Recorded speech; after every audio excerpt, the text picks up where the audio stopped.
Hello നമസ്കാരം, എല്ലാവർക്കും വീണ്ടും പുതിയൊരു വീഡിയോയിലേക്ക് സ്വാഗതം. ഇന്ന് നമുക്കൊരു പച്ചടി ഉണ്ടാക്കി നോക്കാം. അപ്പോൾ വിഷുവൊക്കെ വരുന്നത്, അപ്പോൾ നമുക്കൊരു ബീട്രൂട്ട് പച്ചടി എങ്ങനെ ഉണ്ടാക്കി നോക്കാം. അപ്പോൾ ആ വീഡിയോയിലേക്ക് കിടക്കാം. അപ്പോൾ എല്ലാവർക്കും ഒരിക്കൽ കൂടി വീഡിയോയിലേക്ക് സ്വാഗതം. പച്ചടി ഉണ്ടാക്കുന്നതിന് വേണ്ടി ഞാനിവിടെ ഒരു 4 ബീട്രൂട്ടാണ് എടുത്തിരിക്കുന്നത്. ബീട്രൂട്ട് തൊലിയൊക്കെ കളഞ്ഞ് നല്ല കഴുകി വൃത്തിയാക്കി എടുക്കാം.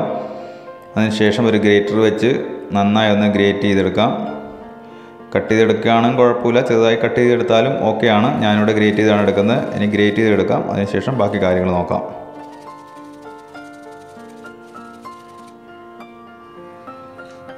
ബീട്രൂട്ട് നന്നായി ഗ്രേറ്റ് ചെയ്തെടുത്തിട്ടുണ്ട്. അതിനുശേഷം അതൊരു പാനിലേക്ക് ചേർത്ത് അതിനകത്തേക്ക് നമുക്ക് കുറച്ച് ഉപ്പ് ചേർത്ത് കൊടുക്കാം. ഒരു 3-4 ഇതൾ കറിവേപ്പില ചേർത്ത് കൊടുക്കാം.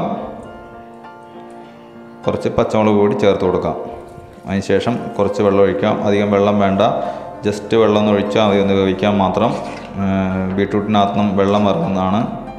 ശേഷം നന്നായി ഒന്ന് മിക്സ് ചെയ്തിട്ട് അടച്ച് വെച്ച് ഒന്ന് വേവിച്ചെടുക്കാം.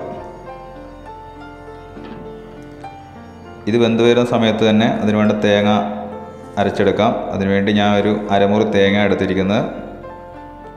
അതിലേക്ക് കുറച്ച് കടുക് ചേർത്ത് കൊടുക്കാം. 1.5 ടേബിൾ സ്പൂൺ കടുകാണ് ചേർത്ത് കൊടുത്തിരിക്കുന്നത്. അതുകൂടാതെ ഒരു 2 പച്ചമുളക് ചേർത്ത് കൊടുത്തിട്ടുണ്ട്. അതുപോലെ 2 പീസ് ഇഞ്ചി വെളുത്തുള്ളി ഓപ്ഷനിലാണ്, താല്പര്യമുണ്ടെങ്കിൽ മാത്രം ചേർത്ത് കൊടുത്താൽ മതി. അതുകൂടാതെ കുറച്ച് കറിവേപ്പില കൂടി ചേർത്ത് കൊടുത്തിട്ടുണ്ട്. ഇതിനകത്ത് കടുക് ജീരകവും ചേർത്ത് കൊടുക്കാൻ വേണമെന്നുണ്ടെങ്കിൽ, പക്ഷേ ഞാനിവിടെ കടുക് മാത്രമാണ് ചേർത്ത് കൊടുക്കുന്നത്. അതിനുശേഷം അത് നന്നായി ഒന്ന് അരച്ചെടുക്കാം. പക്ഷേ ജീരകം ചേർത്ത് കൊടുക്കുമ്പോൾ എപ്പോഴും കടുകിനേക്കാൾ കുറഞ്ഞ അളവിൽ ആയിരിക്കണം ചേർത്ത് കൊടുക്കുന്നത്. ജസ്റ്റ് ഒരു ടേസ്റ്റ് മാത്രം ചേർത്ത് കൊടുക്കുക. തേങ്ങ ഇപ്പം നന്നായി അരച്ചെടുത്തിട്ടുണ്ട്. ഇപ്പോൾ ബീട്രൂട്ട് വെന്തിട്ടുണ്ട്. അപ്പോൾ അതിലേക്ക് തേങ്ങ ചേർത്ത് കൊടുക്കാം. തേങ്ങ ചേർത്ത് നന്നായി മിക്സ് ചെയ്ത് ഒന്നുകൂടി അതിൻ്റെ വെള്ളമൊക്കെ വറ്റുന്ന രീതിയിൽ ഒന്ന് വേവിച്ചെടുക്കാം.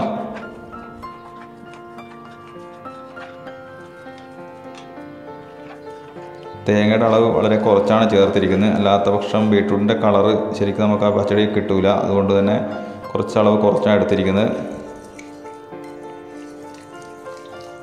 ഇനി അതിലേക്ക് വേണ്ട തൈര് റെഡിയാക്കാം. ഞാനൊരു 300 ml തൈരാണ് എടുത്തിരിക്കുന്നത്.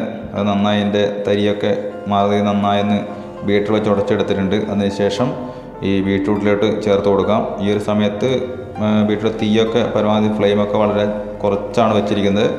ഓഫ് ചെയ്യണമെന്നുണ്ടെങ്കിൽ ഓഫ് ചെയ്യാം. അതിനുശേഷം ചെറു തീയിൽ നന്നായി ഒന്ന് മിക്സ് ചെയ്ത് കൊടുക്കാം. അപ്പോൾ ആ ബീട്രൂട്ടിൻ്റെ കളറൊക്കെ നന്നായി നമുക്ക് കാണാൻ കഴിയുന്നുണ്ട്. ഇതിൽ പാകത്തിന് ഉപ്പൊക്കെ ചേർത്ത് നന്നായി മിക്സ് ചെയ്തെടുക്കാം. ഇനി അതിന് വേണ്ട താളിപ്പിടാനാണ്. അതിനുവേണ്ടി കറിവേപ്പില, ഉണക്കമുളക്, ഉള്ളി ചെറുതായി അരിഞ്ഞത് എടുത്തിട്ടുണ്ട്. ഒരു പാനിലേക്ക് വെളിച്ചെണ്ണ ഒഴിച്ച് ഒന്ന് ചൂടാക്കാം. എണ്ണ ചൂടായി വരുമ്പോൾ അതിൽ കടുക് ചേർത്ത് കൊടുക്കാം.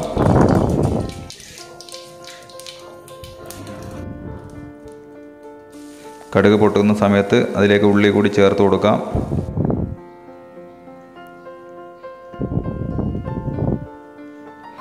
ഉള്ളി മൂത്ത് വരുന്ന സമയത്ത് കറിവേപ്പില, ഉണക്കമുളക് കൂടി ചേർത്ത് നന്നായി മിക്സ് ചെയ്ത് നമുക്ക് പച്ചടിയിലേക്ക് ചേർത്തെടുക്കാം.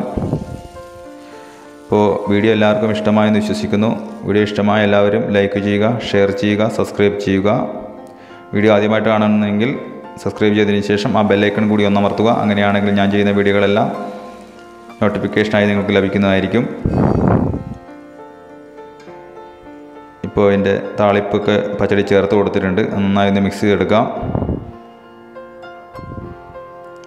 അങ്ങനെ അടിപൊളി ബീട്രൂട്ട് പച്ചടി ഇവിടെ റെഡിയാണ്. അപ്പോൾ എല്ലാവരും ഒന്ന് ട്രൈ ചെയ്ത് നോക്കുക. ഇതൊരു പാത്രത്തിലേക്ക് നമുക്ക് മാറ്റാം.